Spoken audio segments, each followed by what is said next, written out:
यहाँ हम पढ़ेंगे हरिवंश राय बच्चन जी के विषय में। हम लोग पढ़ रहे हैं आरोह भाग 2 कक्षा 10वीं की जो लगी हुई पुस्तक है उसके सभी पाठों को हम लोग पढ़ रहे हैं। तो इस पाठ में हम लोग काव्य खंड का ये पहला पाठ पढ़ रहे हैं जो हरिवंश राय बच्चन जी के द्वारा लिखा हुआ है। तो चलिए जानते हैं हरिवंश राय बच्चन जी के विषय में। कौन थे हरिवंश राय बच्चन जी, उनको समझते हैं पहले। ये हरिवंश राय बच्चन जी अमिताभ बच्चन के पिताजी हैं, जैसा कि आप सभी जानते ही हैं। इनका जन्म सन 1907 इलाहाबाद में हुआ। प्रमुख रचनाएं इनकी हैं मधुशाला 1935 में और मधुबाला 1938 में, मतलब 3 साल लग गए इसको ये बनाने में। और मधु कलश ये भी 1938 में।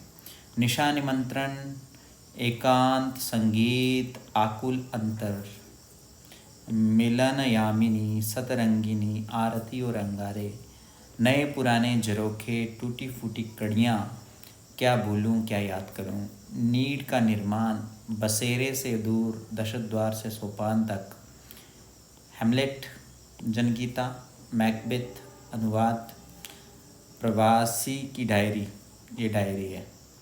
उनका पूरा वाङ्मय बच्चन ग्रंथावली के नाम से 10 खंडों में प्रकाशित है। तो हरिवंश राय बच्चन जी, इनसे संबंधित आप कुछ एक बातें जो हैं यहाँ शुरू में लिखी हुई हैं वो थोड़ा सा ध्यान से देख लो। देखो, मधु शब्द इन्होंने बहुत ज़्यादा प्रयोग किए हुए। मधु, मधुशाला, मधुबाला, मधु कलश। फिर उसके बाद निशा, जिसको रात कहते हैं ना, रात का निमंत्रण, निशा निमंत्रण। एकांत संगीत, अकेले में संगीत, अकेले में संगीत। तो आकुल अंतर, व्याकुल अंतर है। मिलन यामिनी,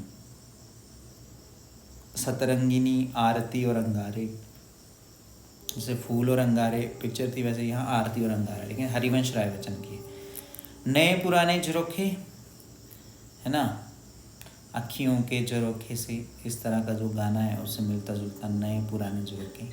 टूटी फूटी कड़ियाँ, ये काव्य संग्रह, क्या भूलूं क्या याद करूं, ये हरिवंश राय बच्चन जी का एक और कृतित्व है। नीड का निर्माण, फिर नीड घोंसले को कहते हैं। बसेरे से दूर, जैसे अमिताभ बच्चन जी इलाहाबाद से दूर चले गए, उनका बसेरा जो था इलाहाबाद में था लेकिन दूर मुंबई में चले गए। दशद्वार से सोपान तक। आत्मकथा 4 खंड, हेमलेट, जनगीता, मैकबेथ, प्रवासी की डायरी। उनका पूरा वाङ्मय बच्चन ग्रंथावली के नाम से 10 खंडों में प्रकाशित है। निधन इनका सन 2003 में मुंबई में हुआ, बसेरे से दूर। पूर्व चलने के बटोही बाट की पहचान कर ले, ये पंक्ति है कि पूर्व, ईस्ट, चलने के बटोही, बाट रास्ते से बनता है शब्द बटोही, बाट की पहचान कर ले। 1942-1952 तक कितने साल हो गए? 8 साल, लगभग 9 साल। इलाहाबाद विश्वविद्यालय में प्राध्यापक और आकाशवाणी के साहित्यिक कार्यक्रमों से संबंध। फिर विदेश मंत्रालय में हिंदी विशेषज्ञ रहे।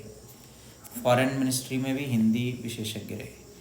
दोनों महायुद्धों के बीच मध्य वर्ग के विक्षुब्ध विकल मन को बच्चन ने वाणी का वरदान दिया और उन्होंने छायावाद की लाक्षणिक वक्रता के बजाय सीधी सादी जीवंत भाषा और संवेदन सिक्त गेय शैली में अपनी बात की। व्यक्तिगत जीवन में घटी घटनाओं की सहज अनुभूति की ईमानदार अभिव्यक्ति बच्चन के यहाँ कविता बनकर प्रकट हुई। यह विशेषता हिंदी काव्य संसार में उनकी विलक्षण लोकप्रियता का मूल आधार है। ऐसा ही होता है, जो भी कवि हैं रियलिटी पे ही लिखते हैं, कोई इधर उधर की बात तो लिखते नहीं है। तो वैसा ही बच्चन जी ने कर रखा है। तो मध्ययुगीन फारसी के कवि उमर खय्याम का मस्ताना पर हरिवंश राय बच्चन की प्रारंभिक कविताओं, विशेषकर मधुशाला में एक अद्भुत अर्थ विस्तार पाता है। उमर खय्याम, इनका जो मस्तानापन है ना, वही मधुशाला में दिख रहा है। जीवन एक तरह का मधु कलश है। मधु शहद को कहते हैं ना, तो मधु का भरा हुआ एक कलश है, ऐसा ही इनका मानना है। दुनिया मधुशाला है। अब मधु जो है वो वाइन को भी कहते हैं, है ना, तो मधुशाला है। मधुशाला कुछ लोग जो बार होती है ना, उसको भी कहते हैं मधुशाला। तो कल्पना, साकी और कविता व प्याला, कल्पना, साकी और कविता व प्याला जिसमें डालकर जीवन पाठक को पिलाया जाता है।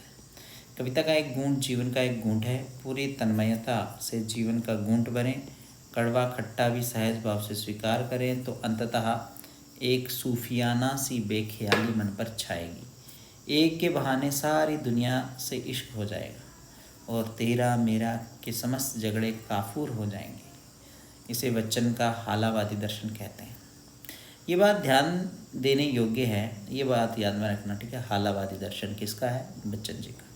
ये बात ध्यान देने योग्य है कि उनकी युगबोध संबंधी कविताएं जो बाद में लिखी गई, युगबोध, उनका मूल्यांकन अभी तक कम ही हो पाया है। बच्चन का कवि रूप सबसे विख्यात है, पर उन्होंने कहानी, नाटक, डायरी आदि के साथ बेहतरीन आत्मकथा भी लिखी है जो ईमानदार आत्मस्वीकृति और प्रांजल शैली के कारण निरंतर पठनीय बनी हुई है।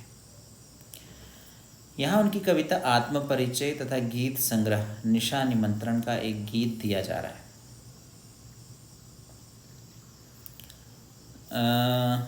अपने को जानना दुनिया को जानने से ज़्यादा कठिन है। अपने को जानना बहुत कठिन है, सच्ची में बहुत कठिन है। अपने आप को नहीं जान सकते, दुनिया को जान लोगे। समाज से व्यक्ति का नाता खट्टा मीठा तो होता ही है, सबके लिए अच्छा नहीं होता इंसान। जग जीवन से पूरी तरह निरपेक्ष रहना संभव नहीं। दुनिया अपने व्यंग्य बान और शासन प्रशासन से चाहे जितना कष्ट दे, पर दुनिया से कटकर मनुष्य रह भी नहीं पाता। क्या रह पाता है इंसान दुनिया से कट के? नहीं रह पाता ना। कैसे रह लेगा? दुनिया के साथ चलना पड़ेगा मिलके, क्योंकि उसकी अपनी अस्मिता, अपनी पहचान का उसका परिवेश ही उसकी दुनिया है। अपना परिचय देते हुए लगातार दुनिया से अपने द्विधात्मक और द्वंद्वात्मक संबंधों का मर्म ही उद्घाटित करता चलता है। पूरी कविता का सारांश एक पंक्ति में ये बनता है कि दुनिया से मेरा संबंध प्रीति कलह का है। प्रीति होती है प्रेम और कलह होता है झगड़ा। मेरा जीवन विरुद्धों का सामंजस्य है। उन्माद क्या होते हैं? मैं अवसाद, रोदन में राग, शीतलवानी में आग। विरुद्धों का विरोधाभास मूलक सामंजस्य साधते साधते ही वह बेखुदी, वह मस्ती, वह दीवानगी व्यक्तित्व में उतर आई है कि दुनिया मैं हूँ, दुनिया का तलबगार नहीं।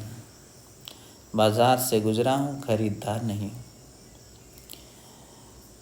जैसा कुछ कहने का ठस्सा पैदा हुआ है। ये ठस्सा ही छायावादोत्तर गीति काव्य का प्राण है। किसी असंभव आदर्श यूटोपिया की तलाश में सारी दुनियादारी ठुकरा कर उस भाव से दुनिया से इन्हें कोई वास्ता नहीं है। प्रीति कला का ये वितान और विरोधाभास का ये विग्रह इन्हें दूर टिमटिमाते तारे की अबूझ रहस्यात्मक से लौट रखता है। निशा निमंत्रण से उद्धृत गीत में प्रकृति के दैनिक परिवर्तनशीलता के संदर्भ में प्राणी वर्ग, विशेषकर मनुष्य के धड़कते हृदय को सुनने की काव्यात्मक कोशिश है। बहुत ही सरल सर्वानुभूत बिंबों के जरिए किसी अगोचर सत्य की रूहानी छुअन महसूस करा देना बच्चन की जो अलग विशेषता है। ये गीत उसका एक बेहतर नमूना है। किसी प्रिय आलंबन या विशेष से भावी साक्षात्कार का आश्वासन ही हमारे प्रयास के पगों की गति में चंचल तेजी भर सकता है, अन्यथा हम शिथिलता और फिर जड़ता को प्राप्त होने के अभिक्षिप्त हो जाते हैं। गीत इस बड़े सत्य के साथ समय के गुजरने जाने के एहसास में लक्ष्य प्राप्ति के लिए कुछ कर गुजरने का जज्बा भी लिए हुए है। तो क्या है ये गीत? चलिए पढ़ते हैं इसको। आत्मा परिचय, ठीक है, पढ़ते हैं इस आत्म परिचय को। यहाँ देख रहे होंगे आप, कलम है और साथ में कलम खुली हुई है और कुछ लिखा जा रहा है। किसके बारे में लिखा जा रहा है? अपने बारे में। आत्म परिचय, बायोडाटा। किस प्रकार का? मैं जग जीवन का भार लिए फिरता हूँ।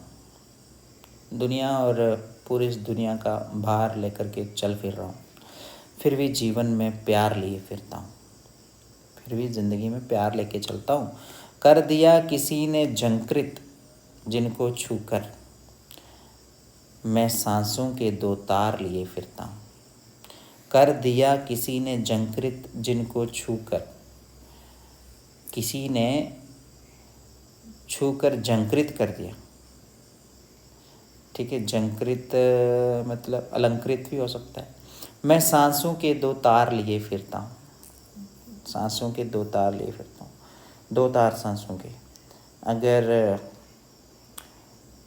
एक तार होती तो, यहाँ दो तारों की बात हो रही है, क्योंकि दो तारों से ही तो करंट आती है, एक तार से तो नहीं आती। मैं स्नेह सुरा का पान किया करता हूँ, स्नेह रूपी सुरा, सुरा भी मदिरा को ही कहते हैं, शराब को कहते हैं, है ना, वाइन को। मैं स्नेह सुरा का पान किया करता हूँ, स्नेह प्रेम होता है। मैं कभी ना जग का ध्यान किया करता हूँ, मैं कभी भी दुनिया का ना कोई परवाह नहीं करता हूँ। मैं कभी ना जग का ध्यान किया करता हूँ। जग पूछ रहा उनको जो जग की गाते, जो जग की गा रहे हैं ना, जग की गाते हैं, उन्हीं को जग पूछता है। मैं अपने मन का गान किया करता हूँ, मैं सिर्फ़ और सिर्फ अपने मन की ही सोचता हूँ और किसी की नहीं। मैं निज उर के उद्गार लिए फिरता हूँ, मैं निज, निज होता अपना, उर होता है हृदय, मैं अपने हृदय के ही जो बातें हैं उनको लिए फिरता हूँ। मैं निज उर के उपहार लिए फिरता हूँ। है ये अपूर्ण संसार ना मुझको भाता, ये जो संसार है पूरा नहीं है, मुझको अच्छा नहीं लगता। भाता मतलब अच्छा नहीं लगता। मैं सपनों का संसार लिए फिरता हूँ, मेरे अपने सपने हैं, मैं उन्हीं का संसार लेकर के घूम फिर रहा हूँ और उनसे मुझे कोई मतलब नहीं। मैं जला हृदय में अग्नि दहा करता हूँ, अपने हृदय में अग्नि जला करके उसको जलाता रहता हूँ। सुख दुख दोनों में मग्न रहा करता हूँ। जग भव सागर तरने को नाव बनाए, ये भव सागर रूपी जो संसार है इसको तरने के लिए नाव बनाए। मैं भव मौजों पर मस्त बहा करता हूँ, मैं ये जो संसार है इसकी मौजों में मस्त बहा करता हूँ। मैं यौवन का उन्माद लिए फिरता हूँ, जो यौवन का एक नशा होता है ना उसको लेकर के फिरता हूँ। उन्मादों में अवसाद लिए फिरता हूँ और उन नशों में भी क्या, एक दुख सा लिए फिरता हूँ जो मुझको बाहर हंसा, जो मुझे बाहर हंसाता है, रुलाती भीतर और अंदर अंदर ही रुलाता है। मैं हाय किसी की याद लिए फिरता हूँ, मैं किसी की याद लेकर के फिर रहा हूँ, ऐसा हरिवंश राय बच्चन जी लिख रहे हैं। अब खुद सोच लो, बच्चन परिवार के सबसे बड़े इंसान हैं हरिवंश राय बच्चन जी, वो भी अपने जीवन में किस प्रकार की बातें कर रहे हैं इस कविता से हमें पता चल रहा है। किसी की याद में घूम रहे हैं, भटक रहे हैं। कर यत्न मिटे सब, कोशिश करके सब मिट जाता है। सत्य किसी ने ना जाना, सच्चाई किसी ने भी नहीं जानी। यह प्रश्न है, सत्य किसी ने ना जाना, नादान वही है हाय जहाँ पर दाना, वही कुछ नहीं जानता यहाँ पर दाना होता, मतलब खाने के लिए यहाँ सब कुछ है ना, वहाँ कोई कुछ जानना ही नहीं चाहता। फिर मूड ना क्या जग, फिर मूड ना क्या जग, फिर मूर्ख नहीं है क्या ये दुनिया जो इस पर भी सीखे। मैं सीख रहा हूँ सीखा ज्ञान बुलाना, क्या सीख रहा हूँ, जो मैंने सीख लिया उसको बुलाना चाहता हूँ। मैं और जग और, मैं कुछ और हूँ और जग कुछ और है, कहाँ का नाता, फिर कैसा रिश्ता हम दोनों में। मैं बना बना कितने जग रोज़ मिटाता, मैं कितनी दुनिया रोज़ मिटा देता हूँ। जग जिस पृथ्वी पर जोड़ा करता वैभव, ठीक है, ये जो संसार है जिस धरती के ऊपर अपना वैभव जोड़ रहा है, वैभव क्या होता, संपत्ति। मैं प्रति पग से उस पृथ्वी को ठुकराता, मैं उस वैभव को हमेशा ठुकराता हूँ, उस पृथ्वी को ही ठुकरा देता हूँ जिसके ऊपर ये वैभव जोड़ा जा रहा है।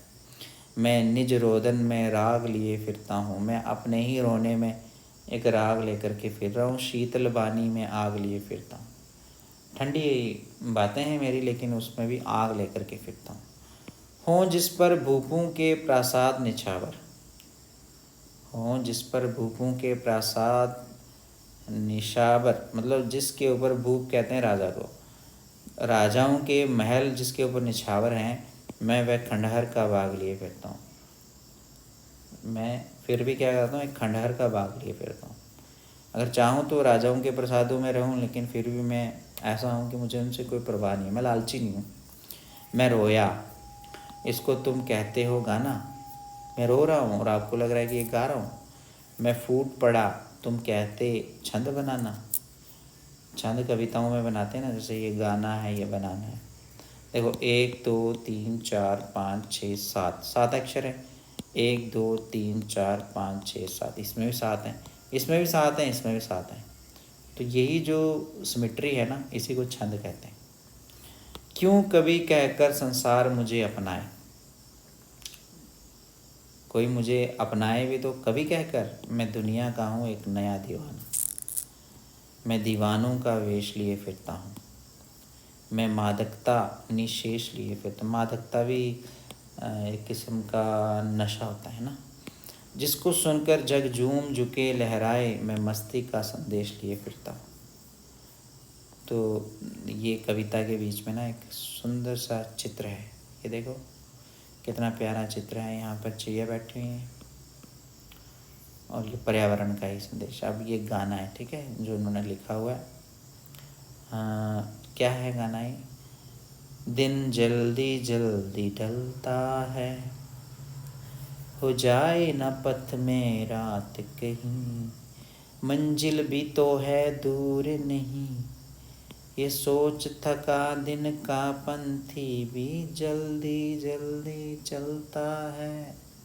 दिन जल्दी जल्दी ढलता है, बच्चे प्रत्याशा में होंगे, नीड़ों से झांक रहे होंगे। बच्चे प्रत्याशा, ये चिड़िया की बात हो रही है, ठीक है। बच्चे जो हैं वो आने की आशा में होंगे और नीड़ों से झांक, नीड़ कहते हैं घोंसले को। ये ध्यान परू में चिड़ियों के, भरता कितनी चंचलता है, दिन जल्दी जल्दी ढलता है। मुझसे मिलने को कौन विकल मतलब एक्साइटेड, मैं हूँ किसके हित चंचल, ये प्रश्न शिथिल करता पद को, भरता उर में बिहवलता है, दिन जल्दी जल्दी ढलता है। इस तरह की एक सुंदर सा गीत है जो भी हरिवंश राय बच्चन जी ने लिखा हुआ, ठीक है। तो अब यहाँ देखो कुछ लिखा है आत्मकथ्य में, क्या लिखा है? जयशंकर प्रसाद की आत्मकथ्य कविता की कुछ पंक्तियाँ दी जा रही हैं। क्या पाठ में दी गई आत्म परिचय कविता से इस कविता का आपको कोई संबंध दिखाई देता है? अच्छा। मधुप गुनगुना कर कह जाता कौन कहानी ये अपनी, उसकी स्मृति पाथे बनी है थके पथिक की पंथा की, सीवन को उदेड़ कर देखोगे क्यों मेरी कंथा की। छोटे से जीवन की कैसी बड़ी कथाएं आज कहूँ, क्या ये अच्छा नहीं कि औरों की सुनता मैं मौन रहूँ। सुनकर क्या तुम भला करोगे मेरी भोली आत्मकथा, अभी समय भी नहीं थकी सोई है मेरी मौन व्यथा। ये वाला जो कवितांश है ना, जयशंकर प्रसाद जी के द्वारा उल्लिखित है, ठीक है। तो इस प्रकार से ये था हमारा पहला पाठ। अब इस चित्र के साथ हम समापन करते हैं। कैसा लगा आपको ये पाठ ज़रूर बताइएगा। वीडियो लाइक करें, शेयर करें और चैनल को सब्सक्राइब कर लें। LDC एग्ज़ाम के लिए ये वीडियो बहुत इम्पोर्टेंट है, आप इसको देखें, समझें, बार बार इसका अभ्यास करें, ठीक है। धन्यवाद।